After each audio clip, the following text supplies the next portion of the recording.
பெண்களால உலகத்தையே மாத்த முடியுங்க. ஒரு பெண்ணு நெனைச்சா எந்த இலக்க வேணாலும் அடைய முடியும். அதுக்கு பெண்களுக்கு படிப்பு மிக அவசியமா தேவைப்படுது. படிக்கிறதோட மட்டும் இல்லாம, பெண்கள் கண்டிப்பா வேலைக்கு போறது மிக முக்கியமா வந்து ஏன்னா, அவங்களுக்கான தனி அடையாளத்த அதனால உருவாக்கிக்க முடியும். அவங்க ஒரு டீச்சரா ஆகலாம், லெக்சரராக இருக்கலாம், சாஃப்ட்வேர் இன்ஜினியரா இருக்கலாம், ஒரு ஆன்டர்பிரனரா இருக்கலாம். தனக்கான அடையாளத்த அவங்களால உருவாக்கிக்க முடியும். இதனால ஒரு வேலைக்கு போற பெண்களுக்கு பார்த்தீங்கன்னா, நார்மலா இருக்க பெண்களோடயே எப்பவுமே தைரியமும், தன்னம்பிக்கையும் அதிகமாகவே வந்துட்டு இருக்கும்.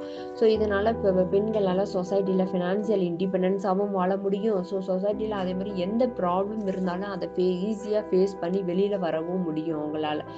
பெண்களுக்கு படிப்பு மிக முக்கியம். படிப்போட வேலையும் அவங்களுக்கான அடையாளம் அப்படிங்கிறது மிக மிக முக்கியம்.